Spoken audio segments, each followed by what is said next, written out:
अस्सलामुअलैकुम गाइस, कैसे हो आप सब लोग। आई होप कि सब खैरियत से होंगे और अल्हम्दुलिल्लाह मैं भी बिल्कुल ठीक ठाक हूँ। अच्छा, यहाँ हो रहा था शाम टाइम और मैं बाज़ार आई हुई थी। बाज़ार का व्लॉग मैंने आज बहुत ज़्यादा रिकॉर्ड नहीं किया क्योंकि हर बार आपके साथ में आजकल बाज़ार के ही व्लॉग मैं ज़्यादा शेयर कर रही हूँ, तो मुझे लगा आप लोग बोर हो गए होंगे, तो इसलिए मैंने ज़्यादा रिकॉर्ड नहीं किया। बस मैं कुछ खाने पीने आई थी तो ये चीज़ें अच्छी लगती हैं तो मैंने सोचा थोड़ा सा मैं रिकॉर्ड कर लेती हूँ। तो यहाँ पर मैंने गोलगप्पे मंगाए थे और मैंने मंगाए थे चिली पटेटो। और बस बाज़ार में आके थक जाता है इंसान तो थोड़ा बहुत खा पी लेते हैं बाहर। और उसके बाद में जी मैं थोड़ा सा कुछ सामान लेना था, मुझे ड्रेसेस लेनी थी अपने लिए। आपको मैं नेक्स्ट एक सूट दिखाऊंगी जो बहुत छोटू सा क्लिप है, ये देखिएगा रेड वाला। तो ये बड़ा प्यारा सा सूट था और गाइस इसके प्राइस इतने कोई हाई है ना, ये 8500 रुपीज़ का सूट था। और सेम ये वाला भी जो है ये 7500 रुपीज़ का था, यानी कि पाकिस्तानी करेंसी में तकरीबन 25,000 का ये वाला था और 29,000 का रेड वाला था। तो इतना कोई डिफरेंस है और इतने महंगे ये सूट थे, बहुत ही ज़्यादा। बट मुझे एक सूट लेना था तो वो मैंने लिया है, वो मैं आपको किसी और वीडियो में दिखाऊंगी। इन दोनों में से ही मैंने एक लिया था। उसके बाद में जी मैं घर पे आ गई थी। और आप सबको रमज़ान बहुत बहुत मुबारक हो। आज थर्सडे का व्लॉग है, ये मैं थर्सडे से स्टार्ट कर रही हूँ, पता नहीं मैं इसको कब अपलोड करूँगी, लेकिन चांद रात बहुत बहुत मुबारक हो आपको। चांद नज़र आ गया है कल को इंशाल्लाह, मतलब आज रात हम सहरी खाएंगे। तो वैसे तो पाकिस्तान में कल रोज़ा हो गया था, वहाँ पे थर्सडे का रोज़ा था, लेकिन पता नहीं हमारे यहाँ पर क्या सीन है कि नहीं हुआ। खैर अल्लाह बेहतर जाने जो भी हो। और शादी वाला घर है तो रमज़ान की भी कोई प्रिपरेशन मैं नहीं कर सकी। बस ये मैंने थोड़ा सा व्लॉग रिकॉर्ड किया था और बहुत ज़्यादा काम है घर में। और चांद देखने के बाद में फ़ौरन ही मैं काम निपटाने आ गई थी। गाइस इस सबको देख के ना डरने की बिल्कुल भी ज़रूरत नहीं है, क्योंकि जब शादी वाला घर होता है ना और आपको चीज़ें फाइनल करनी होती हैं तो भाई यही हालत होती है। मैं क्या ही कह सकती हूँ, आप देख करके सोच तो रहे होंगे कि ये क्या खलाड़ा मचाया हुआ है इस लड़की ने, क्या कपाड़ा किया है रूम का। और मैं खुद इतनी ज़्यादा कोई परेशान हो चुकी हूँ क्योंकि मुझे सारी चीज़ें सॉर्ट करनी है, क्या रखना है क्या नहीं रखना है। और मैं आपको दूसरी हालत दिखाते हो तो मुझे शर्म आ रही है, यानी कि बहुत ज़्यादा। आप देख सकते हैं जो ये कपड़े वगैरह आप देख रहे हैं ना, ये सब जो पड़े हुए हैं, ये जो शादी से पहले के कपड़े होती हैं तो उसमें से कुछ ही ड्रेसेस जो ऐसी होती हैं जो हम शादी के बाद भी कंटिन्यू पहन सकते हैं, लेकिन कुछ ड्रेसेस ऐसी होती हैं बहुत ही नॉर्मल बेसिक सी जो हमारे इन लॉज वाले पहनने नहीं देते और फिर वो हमें अलग करनी होती हैं। तो अभी मैं करके रख रही हूँ, मैं सिर्फ सोच रही हूँ कि इस बार रमज़ान के लिए सिर्फ और सिर्फ ना मैं 8 से 10 या 10-12 ड्रेसेस रखूँ अच्छे, जो सूट हैं मुझे पहनने हैं रमज़ान में रोज़े में।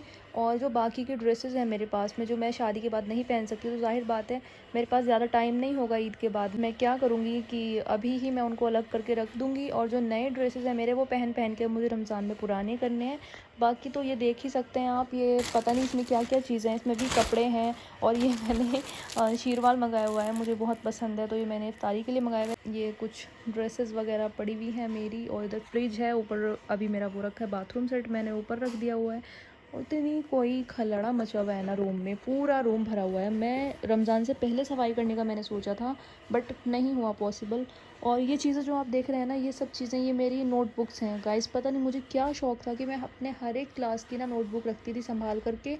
और बुक्स रखी हैं, नोटबुक रखी हैं, कभी कोई कोर्स सेल नहीं किया मैंने। जो बुक्स होती कभी सेल नहीं की, ना किसी को ऐसे दी है ना ज़रूरत पड़ी है किसी को, ना ली है किसी ने। जो नोटबुक्स तक होती हैं ना वो भी मैंने कभी कबाड़ी वाले को नहीं दी, ना ऐसे फेंकी है, सब इनमें सेव करके रखी हैं। सिर्फ यही नहीं है, ऐसे ऐसे 4-5 बैग और हैं। तो मैं सोच रही हूँ पता नहीं मैं क्यों इतनी चीज़ें इकट्ठा करती थी जिनको मुझे अब सबको अच्छे से देखना पड़ेगा कि कौन सी इसमें से रखने वाली हैं, क्योंकि कुछ बुक्स ऐसी होती हैं उन्हें नहीं सेल करना होता। तो कहने का मतलब है अगर मैं पहले ही इन सब चीज़ों को अलग अलग रखा करती कि मुझे कौन सी इन फ्यूचर चाहिए होगी कौन सी नहीं चाहिए होगी, तो आज मुझे इतनी प्रॉब्लम फेस नहीं करनी पड़ती। मतलब मैं 4-5 घंटे मुझे हो चुके हैं लेकिन अभी भी कुछ समझ नहीं आ रहा मैं क्या रखूँ और क्या नहीं रखूँ। हर एक चीज़, हर एक पेपर को अलग अलग से खोलना पड़ रहा है, कुछ चीज़ इंपॉर्टेंट तो नहीं लिखी है, फिर भी बहुत मुश्किल होती है। इससे बेहतर है आप अपने कपड़े, अपनी बुक्स, अपनी ज़रूरत की जो भी सामान है, स्पेशली गर्ल्स को मैं ये बोल रही हूँ, बहन मत संभाल के रखना ये चीज़ें। जो कपड़े आप पुराने हो जाते हैं, आप नहीं पहन सकते, छोटे साइज़ हो जाते हैं, तो प्लीज़ किसी को दे दिया करें। मैं खुद ये चीज़ करने वाली हूँ, अब दे दूँगी मैं। और वैसे मेरी मम्मी ना मुझे पहले मेरे कपड़े किसी को देती नहीं होती थी, मतलब वो मना करती थी कि अपने कपड़े किसी को दो नहीं। लेकिन खैर यहाँ पर मेरी सोच जो है थोड़ी सी अलग है। भाई धो के अच्छे से वॉश करके अगर किसी को ज़रूरत है तो उसको कपड़े दे देने चाहिए, क्योंकि अपने पास भी इकट्ठा नहीं होते और फिर दूसरे की ज़रूरत भी पूरी हो जाती है। तो बस इसलिए अब तो मैं दूँगी और बाद में दिखाती हूँ आपको किस कदर के कपड़े इसमें से निकलेंगे ना, बहुत ज़्यादा।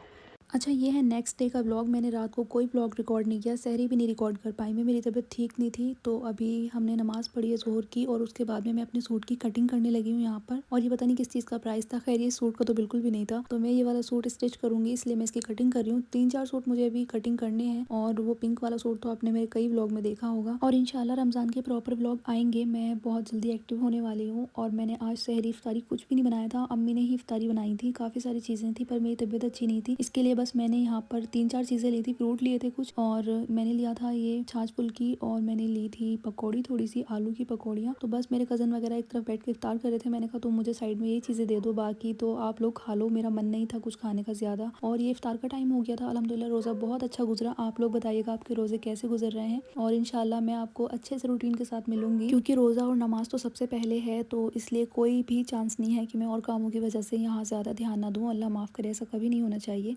इसलिए वैसे तो मैं 5 वक्त की नमाज़ भी पढ़ी हूँ अल्हम्दुलिल्लाह, कुरान भी मैंने पढ़ा है, रोज़ा भी रखा है। लेकिन एक जो होता है ना बंदा बिल्कुल सिर्फ रमज़ान में मतलब वो खो जाता है रोज़े में, तो मुझे थोड़ा थोड़ा सा ना ध्यान देना पड़ रहा है बाकी की चीज़ों पर भी, जैसे कि घर सेट करना और शादी की प्रिपरेशन वगैरह में थोड़ा सा मतलब मैं मशगूल हूँ। लेकिन इंशाल्लाह मैं फ्री हो जाऊँगी जल्दी ही, उन चीज़ों को मैं बाद में करूँगी, या देखते हैं मैनेज करना पड़ेगा दोनों चीज़ों को अच्छे से। और क्योंकि यार शादी में ज़्यादा टाइम नहीं रहेगा, ईद के बाद में डेट मैं आपको अभी नहीं बता सकती क्योंकि मुझे भी कंफर्म नहीं है। जब एक बार फाइनल हो जाएगी ना तो मैं आपको बताऊंगी। और मुझे अपनी दुआ में ज़रूर याद रखिएगा, रमज़ान में सबके लिए दुआ किया करें। कल से इंशाल्लाह मैं सहरी और इफ्तारी खुद बनाऊंगी और आपके साथ में प्रॉपर ब्लॉग शेयर करूंगी। तब तक के लिए अल्लाह हाफिज़, bye bye, take care of yourself.